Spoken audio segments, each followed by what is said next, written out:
memberi pelayanan yang terbaik kepada rakyat kita. Jangan ragu-ragu kalau saudara tidak puas dengan pejabat-pejabat di bawah Anda, laporkan, segera kita ganti. Masa nongkrong di Starbucks berpakai seragam? Nggak kira-kira lo hari Senin ke depan kalau ada yang ketemu begini lagi, gua akan pecat. Saya akan pecat. Saya persulit hidupnya. Masa nongkrong di Starbucks berpakai seragam? Purbaya siap pecat bos Bank BUMN jika tak hati-hati kelola dana 200 triliun rupiah. Menteri Keuangan Purbaya peringatkan direksi Bank BUMN agar hati-hati menyalurkan kredit dari dana 200 triliun rupiah. Jika terjadi kredit macet, direksi bisa dipecat. Pemerintah menempatkan 200 triliun rupiah di beberapa bank himbara sejak 12 September untuk mendorong kredit dan pertumbuhan ekonomi. Assalamualaikum warahmatullahi wabarakatuh. Apa kabarnya teman-teman? Balik lagi di channel Kajian Online. Pak Prabowo, teman-teman, marah karena ya kinerja perpajakan di Indonesia memang masih disebut belum optimal. Dan alhasil ini Menko Purbaya langsung dakdikduk. Ini Pak Purbaya pun langsung ambil tindakan cepat teman-teman untuk menindaklanjuti komentar atau ya mungkin ini laporan dari Pak Prabowo. Permintaan dari Pak Prabowo untuk membenahi sektor pajak di Indonesia. Sejumlah terobosan kita dengarkan juga dari Pak Purbaya, salah satunya adalah membebaskan pajak rakyat kecil. Wong cilik alhamdulillah teman-teman ya ini dibebaskan dari pajak PPh 21. Intinya kalau misalnya gajinya 10 juta ke bawah nggak kena pajak tuh. Ada juga ini terobosan dari Pak Purbaya untuk membebaskan pajak rakyat kecil yang ingin membeli rumah. Itu luar biasa loh teman-teman, jangan salah ya. Pajak rumah itu sangat besar kalau misalnya dibiarkan dan alhamdulillah ini informasinya diperpanjang hingga tahun depan. Jadi mudah-mudahan teman-teman bisa segera dapat ya kebeli itu rumah. Nah ini teman-teman, Pak Purbaya ngaku deg-degan ketika ya Pak Prabowo nyerempet-nyerempet soal bea cukai, soal pajak.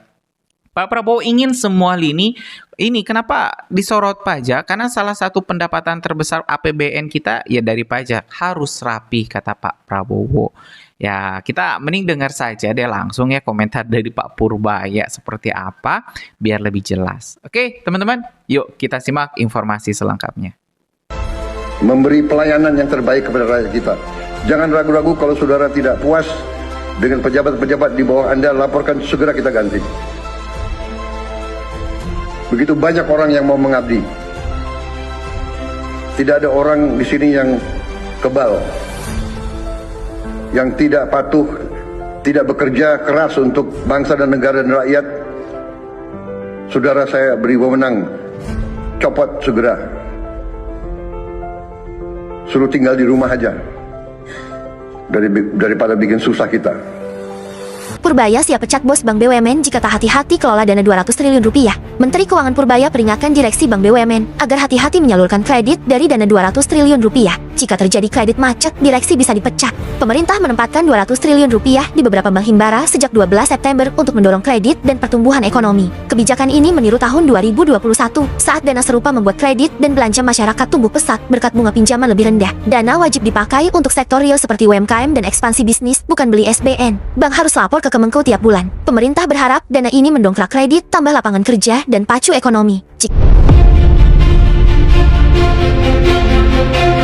Para pecinta cerita digital, Menteri Keuangan Purbaya Yudhi Sadewa secara resmi menjebloskan mantan Dirjen Pajak, Suryo Utomo, ke penjara terkait kasus pembayaran pajak periode 2016-2020. Padahal, selama ini Suryo dikenal sebagai tokoh yang mendukung keadilan pajak. Tapi entah kenapa tiba-tiba jadi tersangka. Mungkin ini bentuk penghormatan Purbaya terhadap proses hukum, atau sekadar drama politik yang penuh kejutan. Meski begitu, Purbaya menyatakan akan menghormati proses hukum dan memantau perkembangannya seperti menonton serial favorit. Kita lihat apakah ada penyelenggaraan di waktu teks amnesti keluar. Katanya di kantor, seolah menunggu episode terbaru dari drama Pajak dan Kejaksaan. Sementara itu, Purbaya yang pernah menjadi Ketua Dewan Komisioner LPS merasa kasus ini seharusnya tidak sampai ke pidana. Menurutnya, cukup bayar denda saja jika terbukti pelanggaran. Kalau aset lebih kecil, ya dendanya cukup. Ujarnya penuh semangat, seolah memberi solusi mudah. Kejagung melalui Kapus Penkum, Anang Supriyatna, mengungkapkan bahwa saksi berinisial SU telah diperiksa. Lantaiti mereka tidak menjelaskan apakah kasus ini terkait teks amnesti. Bisa jadi, ini sengaja disembunyikan agar tidak mengganggu suasana hati pengusaha dan pejabat. SU adalah ex-staf ahli Menko dan mantan Dirjen Pajak yang selama ini dikenal dekat dengan dunia kepatuhan pajak. Sekarang, dia harus menjalani pemeriksaan yang penuh teka-teki, seperti mengikuti kompetisi bohong aset dan pajak. Kejagung juga mengajukan pencekalan terhadap 5 orang, termasuk mantan Dirjen Pajak Ken Dwi Jugiastiadi. Penggeledahan di 8 titik wilayah dilakukan, menyita mobil mewah, motor gede, dan dokumen penting sebagai bahan bakar cerita ini. Di tengah kekacauan ini, masyarakat bingung. Apakah ini soal pajak atau sekadar drama mengalihkan perhatian dari isu lain seperti harga sembako dan banjir? Yang pasti, dunia hukum dan pajak di Indonesia penuh kejutan dan sandiwara. Akhirnya, kita tunggu kelanjutan cerita ini sambil menghela napas. Di negeri ini, hukum dan pajak sering jadi panggung sandiwara yang penuh kejutan, di mana siapapun bisa jadi pemeran utama, asal punya uang dan koneksi. Penulis Roy Wijaya. Saya disindir lagi dalam pertemuan kemarin dengan Presiden di Hambalang. Dia bilang, apakah kita akan mau dikebulin terus oleh pajak dan bea cukai? Itu pesan ke saya dari Presiden. Walaupun dia nggak ngeliat saya, tuk kan kesini dulu. Purbaya akui deg-degan saat Prabowo soroti pajak bocor triliunan rupiah.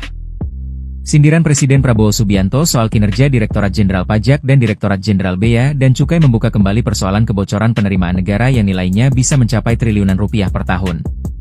Sorotan itu disampaikan Prabowo dalam pertemuan di Hambalang, Bogor, dan kini ditindaklanjuti Kementerian Keuangan. Menteri Keuangan Purbaya Yudi Sadewa mengatakan, Presiden menyinggung masih maraknya praktik penghindaran pajak, mulai dari under-invoicing hingga aktivitas industri yang tidak tercatat dalam sistem perpajakan dan kepabeanan. Dia bilang, apakah kita akan mau dikebulin terus oleh pajak dan bea cukai? Itu pesan ke saya dari Presiden. Walaupun dia nggak ngeliat saya, tuk kan kesini dulu. Nah itu sorotannya apa Pak pas rapat di Hambalang Pak? Ada praktek under invoicing yang masih besar, yang nggak terdeteksi di pajak dan bea cukai. Dan kebetulan kita sudah galakan kan yang sebelumnya.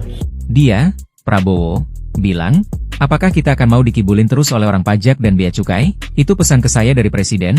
Walaupun dia nggak melihat ke saya tapi dia ke sini, ujar Purbaya usai konferensi pers APBN kita di Jakarta, Kamis, 8 Januari 2026. Menurut Purbaya, pemerintah mulai mampu mendeteksi praktik-praktik tersebut melalui penguatan sistem dan analisis data. Hasil pengembangan sistem analitik yang sebelumnya digarap tim Lembaga National Single Window, LNSW, menunjukkan temuan signifikan, terutama di sektor kelapa sawit. Ia menegaskan, ke depan Kementerian Keuangan akan memanfaatkan teknologi canggih, termasuk kecerdasan buatan atau artificial intelligence, untuk memastikan seluruh potensi penerimaan negara tergali optimal dan tidak bocor. Selain sektor ekspor, Purbaya juga menyoroti praktik industri yang sama sekali tidak tersentuh pajak di dalam negeri. Ia menyebut, ada perusahaan asing di sektor baja dan bahan bangunan yang beroperasi di Indonesia, menjual produk secara tunai, tetapi tidak memungut maupun menyetorkan pajak pertambahan nilai, PPN. Ini merugikan negara sangat besar. Mereka jual cash basis, tidak bayar PPN. Ada di sektor baja dan bahan bangunan, katanya. Purbaya memperkirakan, potensi penerimaan pajak dari penertiban perusahaan yang sebelumnya tidak patuh bisa mencapai triliunan rupiah per tahun. Dari satu kelompok wajib pajak saja, penerimaan negara disebut dapat bertambah lebih dari 4 triliun rupiah dalam setahun. Ia mengaku heran karena sejumlah perusahaan asing tersebut telah lama beroperasi, namun seolah luput dari pengawasan.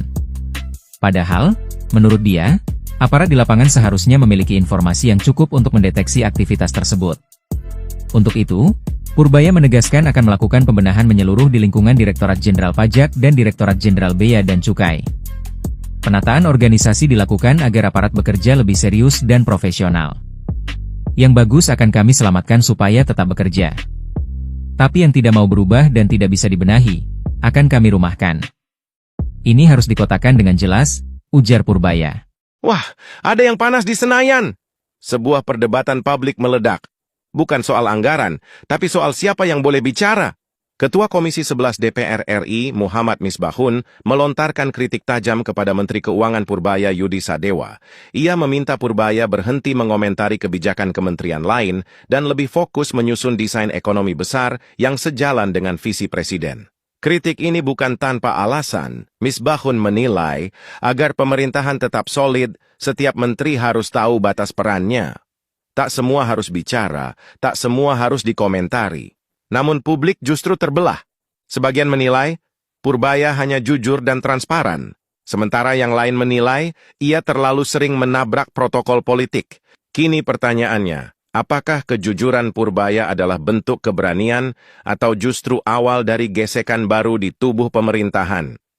Satu hal pasti, suhu politik makin panas, dan publik sedang menunggu siapa yang akan terbakar dulu. Begini momen yang sangat tegas ketika Pak Purbaya kesel banget bahas tentang KUR, kredit usaha rakyat yang dikatakan tidak tersalurkan dengan baik kepada UMKM. Padahal guyuran 200 triliun kepada bank-bank plat merah yang merupakan kebijakan beberapa waktu lalu ini untuk UMKM loh. Malah yang dipinjami oleh bank itu adalah peminjam lama. Bahkan rakyat tetap diminta agunan padahal minjem di bawah 100 juta rupiah. Jadi beberapa waktu lalu ada rapat yang dilakukan oleh Pak Purbaya dengan beberapa pejabat di bank plat merah. Nah, salah satu yang paling disorot adalah penyaluran KUR yang tidak tepat sasaran. Jadi ini merupakan kredit usaha rakyat. Nah, kredit usaha rakyat ini harusnya disalurkan pada UMKM. Kita tahu sendiri bahwa sebelumnya Pak Purbaya itu mengambil 200 triliun dari Bank Indonesia yang mengendap dan diguyur ke bank plat merah Indonesia. Nah, kabarnya uang ini dikatakan akan memperbaiki roda perekonomian karena uang tersebut digunakan untuk membantu pelaku usaha kecil. Nah, kalau pinjam di atas 100 juta itu memang harus ada agunan. Tapi kalau pinjam di bawah 100 juta itu harusnya nggak dikenakan agunan. Malah yang terjadi di lapangan, masyarakat sulit minjem karena minjem di bawah 100 juta pun dimintai agunan oleh bank plat merah tertentu. Bahkan penyaluran KUR ini dikatakan nggak tepat sasaran. Yang seharusnya dikasih ke UMKM malah dipinjamkan ke peminjam lama. Yang artinya subsidi bunga pemerintah ini nggak sampai ke sasaran yang seharusnya dan ini merugikan negara. Akhirnya Pak Purbaya ngomong bahwa beliau akan bertindak tegas melakukan investigasi serta mengenakan pajak yang lebih besar kepada bank-bank yang bermain-main atau tidak bertanggung jawab atas penyaluran KUR ini. Ya teman-teman, sudah kita dengarkan ya komentar dari Pak Purbaya terkait permintaan dari Pak Prabowo untuk memperbaiki sektor perpajakan khususnya bea cukai. Kalau dengar-dengar dari komentar Pak Purbaya, ini saya sangat setuju. Orang-orang baik itu yang bakal diberikan tugas-tugas. Nah, yang jelek-jelek bakal dirumahkan. Memang akan cukup sulit teman-teman untuk memecat pegawai negeri, memecat PNS itu agak cukup sulit. Tapi dibebas tugas kan, tidak menempatkan ya tugas tupoksi jabatan khusus, nah itu bisa lebih mudah. Nah mungkin memang tidak dipecat secara struktural PNS-nya, tapi dibebas tugaskan lah, mungkin seperti itu omongan dari Pak Purbaya. Ini tentu langkah jenius, karena kalau misalnya ya tetap dikerjakan oleh orang-orang yang tidak kompeten, ya bea cukai tidak akan baik. Saya sangat setuju sekali dan mudah-mudahan Pak Purbaya bisa mengeksekusi perintah instruksi langsung dari Pak Presiden terkait ya perpajakan di Indonesia agar bisa lebih berbenah. Gimana menurut kalian? Teman-teman punya pendapat lain? Coba tulis di kolom komentar, kita bakal diskusikan. Kita lanjut di video selanjutnya. Assalamualaikum warahmatullahi wabarakatuh.